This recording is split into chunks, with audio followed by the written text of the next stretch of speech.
So now we're going to pull over and have a look at the exterior styling of this Arona. Once we're done with the exterior, we're going to have a look in the back to see what passengers have in store for them, have a look in the boot in terms of practicality, and then have a bit more of a detailed look at the cabin. So the FR Sport, the FR and this FR Red Edition have got roughly the same sort of styling. I'll point out one major difference between those models and the Red Edition. So at the front we've got LED headlights, the grille has got a chrome surround, FR badge over on the left hand side, and then we've got a radar for the safety features right at the bottom. Now I'd say this is a smart looking car. I wouldn't say it's groundbreaking or particularly exciting, but it looks very smart, it looks quite sensible, but a bit sporty.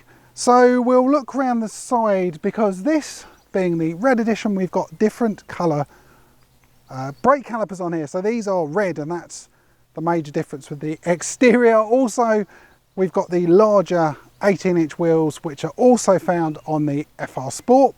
I think they look pretty nice. So while we're down in this area, we've got some plastic trim around here and also running down the side of the car. I think that's supposed to give it the SUV type feel, maybe a bit more rugged.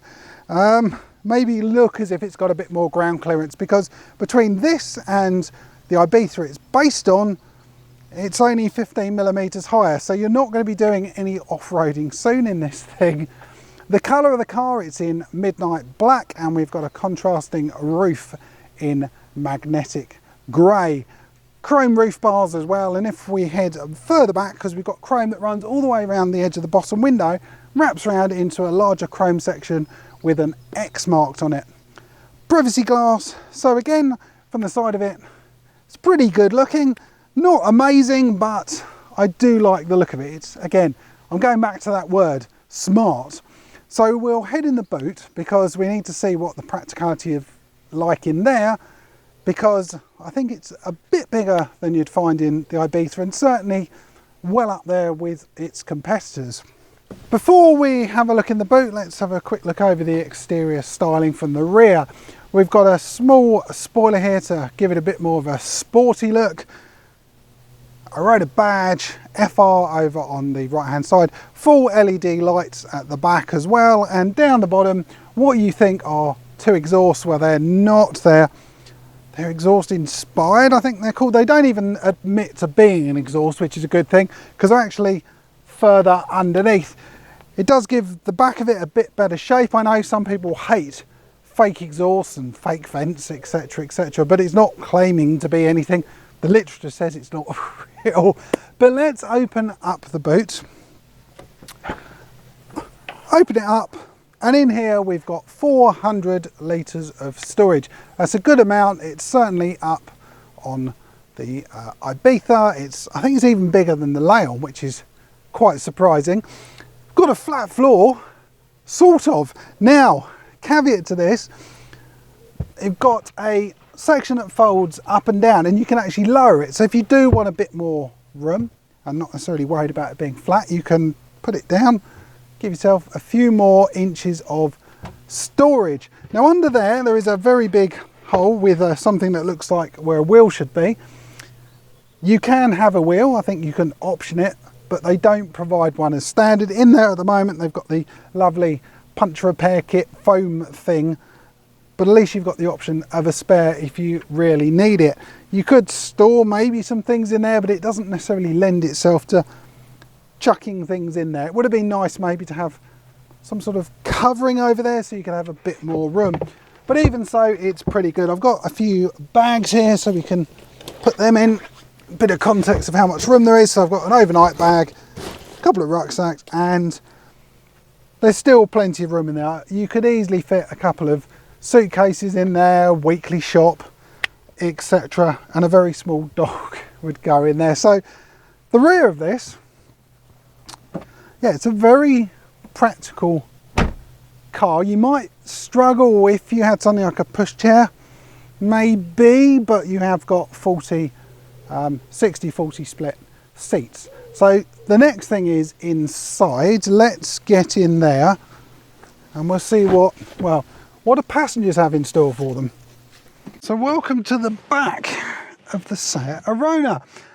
Now I've left my driver's seat where I was earlier on, so I'm just under 6 foot, and I've still got a couple of inches of room between my knees and the back of the seat.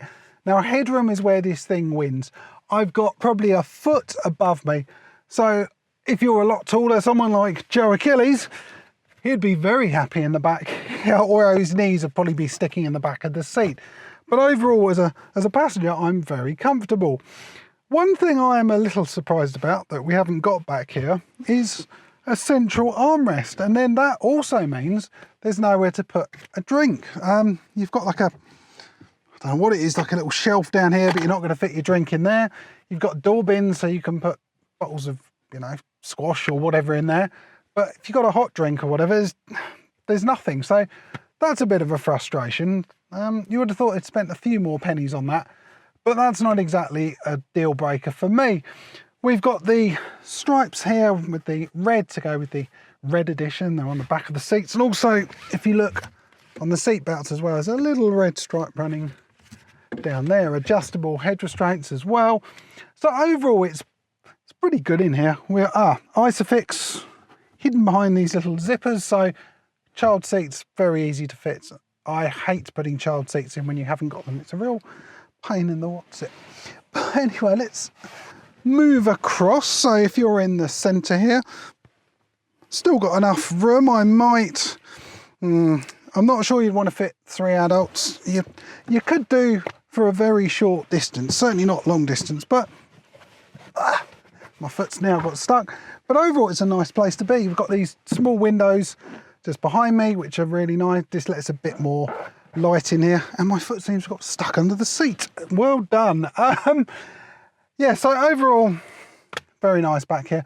So let's hop in the front. We're going to have a good look around the cabin, because we did have a look when we were out driving, but I just want to go into a bit more detail about some of it. So thumbs up for the back. Let's hop in the front.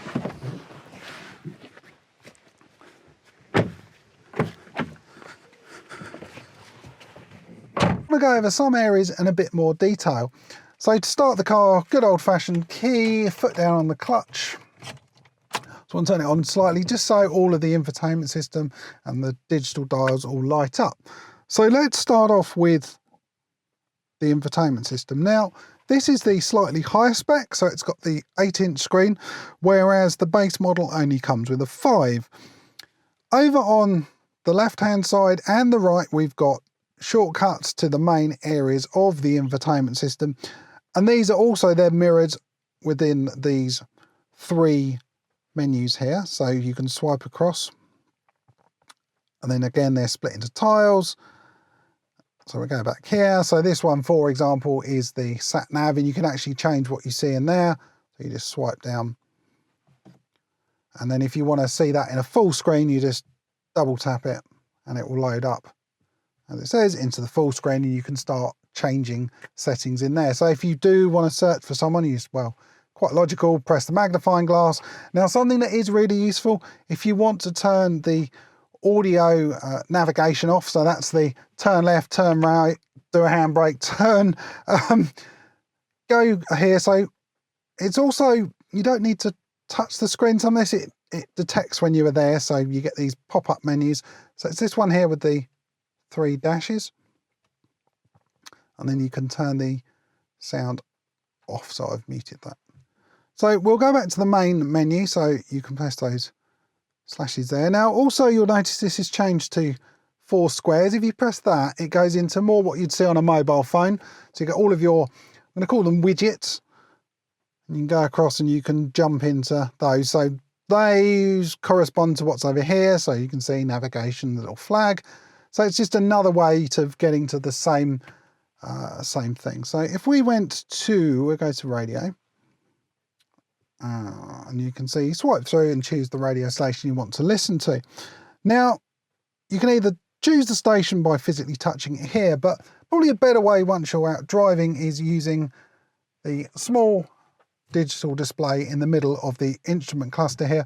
To do that, you use these controls over on the right hand side. So if you're not on the audio settings already, you'd use these and you'd scroll around till you see audio, and then you use the little wheel over on the right here and you can scroll through. As you can see, I'm scrolling here and it's changing over this side, which is a lot safer. And then to change the volume, use this little rocker switch over on the left hand side, or use the good old fashioned dial up there. So really useful. I'm not going to go into detail about too many of these other things. If you bought the car, you can have a play around. It's also got Android Auto and Apple CarPlay, but you do need to plug your phone into it via a physical cable, where you've got a couple of USB type C ports there. Now, the model year 2022, I suspect, will be going away and will be completely wireless. Now, I've driven the new Leon, which is the brand new platform, and that didn't have any cables. It also removed this lovely section underneath, which we'll talk about in a minute. I needed a little bit of time with this because I need to reminisce. That's me reminiscing. You may think I've gone mad, but what I'm talking about is this section here. Physical buttons for the climate control. That is something a lot of manufacturers are going away from. I'm very much a fan of this and I do not like it, particularly in the infotainment system. But we've got physical buttons down here and also the controls for your heated seats. So you can just press that. You've got two different settings for there. Wireless charging mat just under there, so you can pop your phone in if your phone supports it. 6-speed manual in here. Over on the left hand side, we've got 3 buttons in this particular model. One is to lock the doors. The next one down is to turn off your start stop, and then the mode will change the driving mode you're in. Couple of cup holders. One of them is useful, the other one is a bit small. I don't quite know why there are 2 different size cup holders, and then a 12-volt power supply. Over on the steering wheel now, got some controls, as I mentioned, that change what you can see on the digital instrument cluster in front of you. Just using these left and right arrows, you can scroll through different settings, and then within there, dive into that menu and look at sub menus. So there's lots in there. FR menu, FR badge, sorry, flat bottom steering wheel. So it's really nice. Now, one thing you will notice is the materials used. Some are very nice and soft and tactile, and there are some other harder wearing materials that Seat have used to keep the cost down. So for me, it's a nice steering wheel. We've got some soft touch materials across the centre of the dash here, where you rest your arm. So the bits that matter, the hard wearing plastics, they're more up here, top of the door, further across the dashboard. It's just a way of keeping the price down, because to me, I don't think it matters as much really. I don't stroke my dashboard. I'll have a go. There we go. I've stroked my dash. It's the only time I'm ever going to be doing that, so it's a bit pointless. Now, being the red edition, you'll see there are some red touches around here the car. So on the steering wheel, got some running across the central dash here, down by the gear stick. We've got red bits on the seats, over on the door card. So lots of flashes of red, and just break up the inside of the car. I think overall it's a very nice place to be. Good amount of headroom as well. There's plenty in the back. There's even more here. There's only 2 adjustments on the seat. You can either go forwards or backwards, up or down. Steering wheel, I forgot to say, also is a little switch under here, and you've got tilt and rake, so you can get in a good position for driving. Your controls for your cruise control over on the left, and then windscreen wipers, etc. over on the right. So nothing particularly exciting going on there, but overall it's a nice place to be in here. Very comfortable, well laid out once you know how to work the infotainment system. But that's it for in here. Let's head out back onto the roads. Let's go and find some nice driving roads and see what this car is actually like when you want to hustle it along. We'll talk about price and then decide, does Damo dig it? Would I buy a Seat Arona? Let's get going. So the final part of the story with this car is the driving experience. Let's go and find some more interesting roads, and we can talk about driving modes and what this car's actually like when you progress on. So the FR model is the slightly more sportier one, and the FR Red Edition and the FR Sport, you can change some settings on the chassis. FRs, we can change all of the driving modes anyway, and we've got a small button just down by the gear stick, so I can cycle through, so we can either be in sport, individual, eco or normal. I want to talk about the individual mode. So you scroll around on the infotainment system and then you click on this little cog. Now the cog gives you some options to change the parameters of having the chassis in sport or normal, steering sport or normal, so that will weight the steering up, and then the engine can be in normal, eco or sport as well. So I've put everything in sport, so it's not a sporty car this, but everything's as sporty settings as you can possibly get. So let's push on and we'll see how this thing copes. So we're pressing on. It's got a nice turn of acceleration. It doesn't particularly make too many noises, but it's a 1 litre 115 brake engine. So let's push on down this bit of road.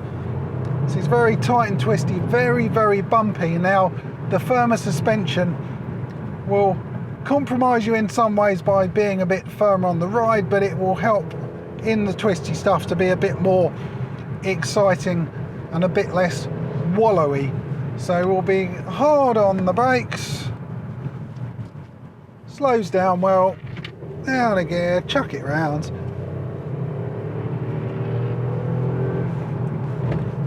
It's actually doing amazingly well. Got some good amount of grip around those. Oops, slight bit of roll there. Hard up through the gears and brake for this go. And there's a very slow motorbike. So the brakes are good. Wasn't quite expecting.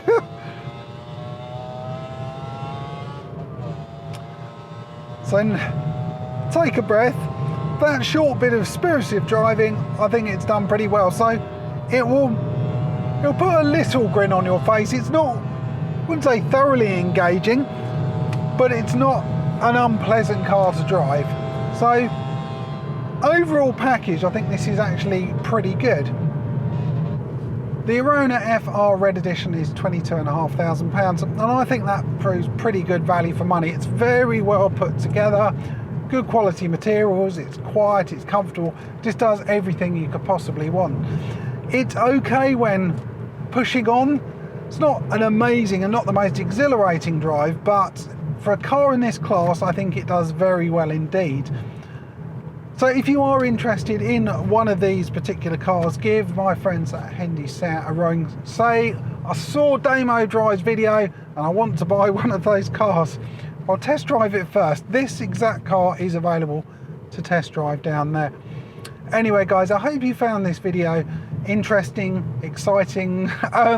Any questions that you do have, please put in the comments down below. Anyway guys, thanks for watching this video. Click on the subscribe button and notification bell so you're alerted when a new video comes out. Thanks for watching, and I'll see you on the next one.